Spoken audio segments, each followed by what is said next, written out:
से अगर आपका ऑस्ट्रेलिया रिफ्यूज हो जाता है तो अब आपके पास क्या ऑप्शंस हैं, क्या आपको रिप्लाई और आपके पास क्या ऑप्शंस है और क्या आपको करना चाहिए।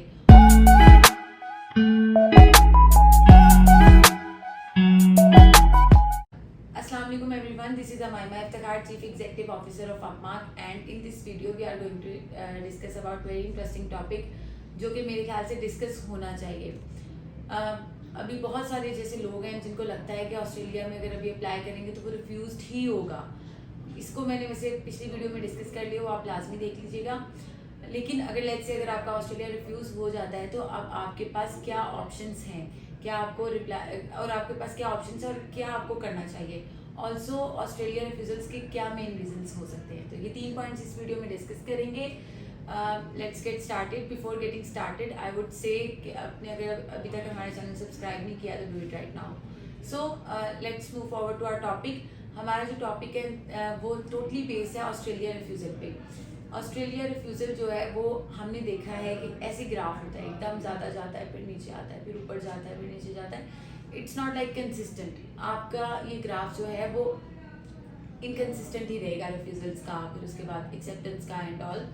सो रिफ्यूजल्स ऑस्ट्रेलिया में होते हैं, no doubt. It's not like UK के आपने अप्लाई कर दिया और इट्स 100% श्योरिटी, अगर आपने उसके सारे पॉइंट्स पूरे किए हुए हैं और सारे आपका उसकी क्रेडिबली आप फिट हैं तो इट्स वहाँ पे तो इस चीज़ की गारंटी होती है ना कि आपको वीज़ा ग्रांट हो जाएगा। बट ऑस्ट्रेलिया में ऐसा नहीं होता। ऑस्ट्रेलिया में ऐसा क्यों नहीं होता? बिकॉज हमें लास्ट टाइम तक हम अनसर्टन होते हैं कि आइदर जो भी चीज़ें हमने प्रोवाइड की हैं वो ठीक है कि नहीं ठीक।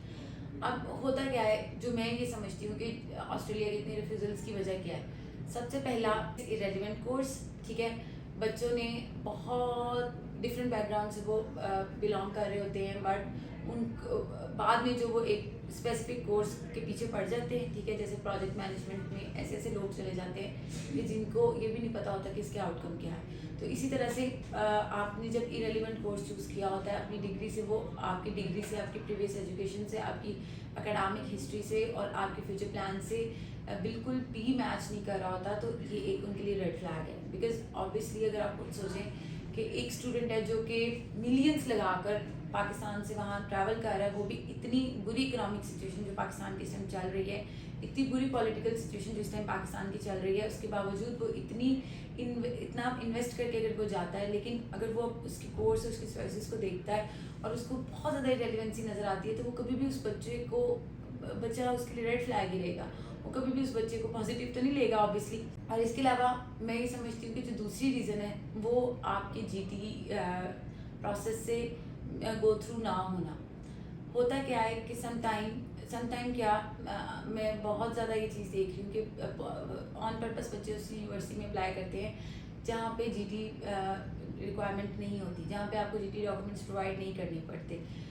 आपको इसका नुकसान ये होता है कि देखिए, जब भी आपने किसी भी इंटरनेशनल डेस्टिनेशन में जाना होता है वहाँ पे पढ़ने के लिए, तो you have to encounter 2 institutions. एक आपका जो है वो यूनिवर्सिटी होती है, एक आपकी उस कंट्री की एम्बेसी होती है। ठीक है, आपको यूनिवर्सिटी से स्पॉन्सरशिप लेटर चाहिए होता है, जो आपकी एम्बेसी है उससे आपको वीज़ा अप्रूवल चाहिए होता है। ठीक है, लेकिन इन दोनों की डिफरेंट रिक्वायरमेंट्स होती हैं जो आपने फुलफिल करनी होती है। ऐसा नहीं हो सकता कि बस आपने बस अप्लाई किया, ठीक है, जब आप अप्लाई करेंगे ऑफर आएगा, इट मीन्स कि आपने उनकी एकेडमिक रिक्वायरमेंट पूरी की।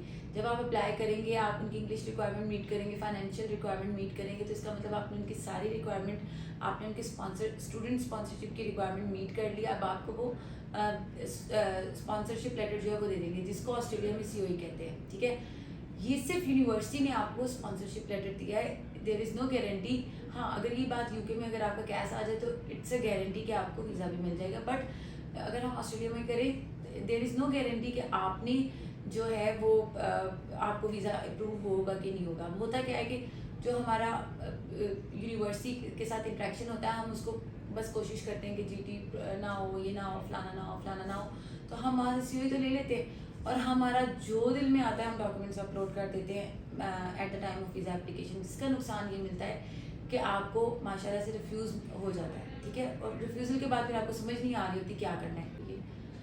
ये दो ऐसी रीजंस हैं वीज़ा रिफ्यूज़ल्स की जो कि बाकी सब छोटी रीजंस के साथ क्यूमुलेट होकर ये दो मेरे ख्याल से बड़ी रीजंस बनती हैं। बहुत सारी और भी रीज़न हो सकती हैं। आपके इकोनॉमिक पॉलिटिकल सिचुएशन बहुत ही बुरी हो ना, तब हो सकता है कि सबको रिफ्यूज़ होना शुरू हो जाए। अदरवाइज इसी इकोनॉमिक और पॉलिटिकल सिचुएशन में बच्चों के एक्सेप्ट भी होते हैं। They have issued many parameters, इनकी बेसिस पे वो हमें असेस करेंगे, जहाँ पे उन्होंने काफ़ी जगह पे एक्सप्लेन की हुई चीज़ों को, काफ़ी जगह पे उन्होंने अपने जो ये पैरामीटर्स हैं वो दिए हुए हैं। तो इट्स सिंपल कि हमने उसको फॉलो करना है। अगर हम उनकी सारी रिक्वायरमेंट को मीट करेंगे तो ऐसा नहीं हो सकता कि हमारा वीज़ा रिफ्यूज़ हो। अगर फिर भी रिफ्यूज़ होता है तो अब हमारे पास क्या ऑप्शंस हैं, ठीक है। अच्छा, मैं ये समझती हूँ कि अब आपका वीज़ा रिफ्यूज़ किस वजह से हुआ है उस पर आउटकम निकलता है। सम टाइम अगर तो लेट्स से आपके सारे डॉक्यूमेंट ठीक हैं, जैसे पहले तो वो 62,222 आपकी सोर्स ऑफ इनकम जो है ना 1 साल की मांगते थे। अब आपकी इनकम जो है वो 1 साल की वो इतनी मांगते थे पहले, अब उन्होंने रिवाइज करके 75,000 कर दी है, ठीक है। इसका मतलब कि अगर आप 75,000 Australian dollar per annum Pakistan में अर्न आपके स्पॉन्सर कर रहे हैं, तब आप एलिजिबल है सब क्लास 500 अप्लाई करने के लिए। इसका मतलब ये है कि आपकी एलिजिबिलिटी जो है वो आपकी डिटर्मिन करती है आपकी फाइनेंशियल्स पे। अब क्या होता है कि जब हम जीटी तो अप्लाई कर देते हैं, सम टाइम हमें जीटी एग्जेम्प्ट भी मिल जाती है, ऑल राइट। उस टाइम हमें पता नहीं होता कि आदर इट्स ट्रू, इट्स राइट और रॉन्ग, वट एवर, हमने बस अप्लाई करके अपना सीओ ले लिया। लेकिन वही बात होती है कि जब हम अप्लाई करते हैं फॉर वीज़ा एप्लीकेशन तो हमें पता ही नहीं चलता कि भाई वीज़ा रिफ्यूज़ल की जो है वो रीज़न क्या है। बहुत सारे बच्चों को तो यही नहीं पता होता। जो बच्चे रिफ्यूज़ल के बाद मुझे अप्रोच करते हैं, मैं उनसे यही कहती हूँ कि बेटा अपने सारे डॉक्यूमेंट्स मेरा वीज़ा रिफ्यूज़ हो गया, अब मैं क्या करूँ, मैं अब उनको क्या बताऊँ क्या करूँ। मतलब ऐसा हो नहीं सकता कि आप मुझे कहें वीज़ा रिफ्यूज़ हो गया तो मैं आपको बगैर किसी असेसमेंट के मैं कहूँ कि हाँ रीअप्लाई कर दे या ना, मतलब कोई ऐसा कंक्लूजन निकाल के दे दूँ। मैं हमेशा उनके डॉक्यूमेंट सारे मंगवाती हूँ, एसओपी, उनके फाइनेंशियल्स, उनकी सब चीज़ें, जिसको मैं असेस करूँ कि क्या जो उन्होंने पैरामीटर्स दिए हैं उसके मुताबिक ये चीज़ें अपलोड हुई थी, ये चीज़ें उन्होंने प्रोवाइड स्टूडेंट ने की थी कि नहीं की थी। अगर तो उसके मुताबिक हर चीज़ प्रोवाइड हुई होती है तब तो वो रीअप्लाई करे, कॉन्फिडेंटली रीअप्लाई करे। लेकिन अगर वो सब चीज़ें जो हैं वो पहले एग्जेम्प्ट करके वो जीडी उसके बाद एम्बेसी में जो मर्जी अपलोड करके इस तरीके से वीज़ा अगर फाइल किया और इस तरीके से अगर रिफ्यूज़ हुआ है और उसकी इनकम की जगह जो है वो प्रॉपर्टी वैल्यूएशन लगाए हुए हैं या एसेट्स लगाए हुए हैं, इस तरह की अगर कोई सीन है तो फिर उसको डॉक्यूमेंट चेंज, कुछ बच्चे कहते हैं हम डॉक्यूमेंट चेंज कर लेते हैं। फिर मैं उनसे ये पूछती हूँ भाई किस तरह, मतलब क्या मुझे इसकी लॉजिक समझाएं कि ऐसे कैसे हो सकता है कि आफ्टर 3 मंथ्स आपके सारे सर्कमस्टांसेस ही चेंज हो चुके हों। तो फिर उस सिनेरियो में केस टू केस वेरी करता है कि आपको क्या करना चाहिए। रीअप्लाई सिर्फ इस सेंस में करना चाहिए अगर आपकी हर चीज़ ठीक है और एम्बेसी की तरफ से भी एरर आ सकता है, यूनिवर्सिटी की तरफ से भी एरर आ सकता है, तो फिर आप उस पर अपील करें या उसको रीअप्लाई करें या उसका जो भी आपका आप जिससे भी अपना प्रोसेस करवा रहे हैं, जिससे भी आप प्रोसेस करवाना चाह रहे हैं उनके साथ बैठ के जो भी आपका कंक्लूजन निकले। लेकिन अगर आपने डॉक्यूमेंट्स, आपको श्योरिटी नहीं है और आपको असेसमेंट के बाद कोई ये कहता है कि आपके डॉक्यूमेंट्स ठीक है अपलोड नहीं हुए तो आपके एसओपी में कोई प्रॉब्लम है, अगर आप अपने एसओपी में कोई ऐसी चीज़ें मेंशन कर दी हैं और उसके बाद आप अपने सर्कमस्टांसेस चेंज करने का जो है सोचे कि मैं दोबारा अप्लाई कर दूँ, तब इट्स अ बिग नो। आपको बिल्कुल भी इस तरह नहीं करना चाहिए। तब आपको अपने कोई दूसरी दूसरी कंट्री को परस्यू कर लेना चाहिए। अच्छा, अब दूसरी कंट्री को परस्यू करने के पॉइंट ऑफ व्यू से अगर हम देख लें तो नो वन थिंग दैट के जो ऑस्ट्रेलिया, कनाडा और ये जो आपका है यूएस, ऑल्सो न्यूजीलैंड, इनके पास एक they have sign an agreement जिसकी बेसिस पे ये एक दूसरे से अपने बायोमेट्रिक जो हिस्ट्री होती है, इमिग्रेशन हिस्ट्री है, वो शेयर करते हैं। तो इस पॉइंट ऑफ व्यू से ये बात आप दिमाग में रखिएगा कि ऐसा नहीं हो सकता कि आप कोई भी डॉक्यूमेंट प्रोवाइड कर दें ऑस्ट्रेलिया में और वहाँ पे रिफ्यूज़ होकर फिर आप नए डॉक्यूमेंट्स के साथ कनाडा अप्लाई करते हैं, ऐसा नहीं होगा।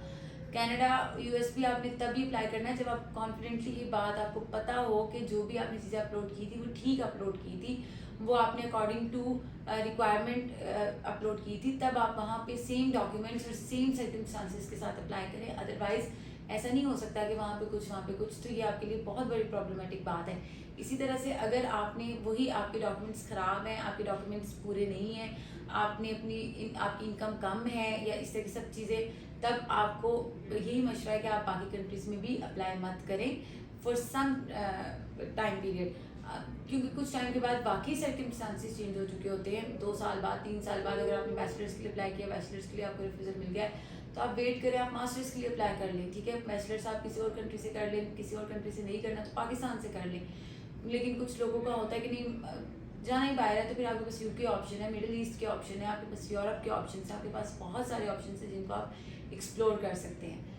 आई होप आपको ये वीडियो अच्छी लगी हो, जिसमें हमने जो रीज़न है, मेन रीजंस हैं रिफ्यूजल्स के, उनको भी डिस्कस कर लिया। ऑल्सो हमारे पास क्या ऑप्शंस होते हैं आफ्टर रिफ्यूजल ऑफ ऑस्ट्रेलिया, उनको भी डिस्कस कर लिया। Still you have any question regarding Australia refusals, री एप्लीकेशन और एनीथिंग जो कि अभी तक आपने जिसको डिसाइड नहीं किया, जिसको कंक्लूड नहीं किया, तो know one thing that Upmark is always here for you.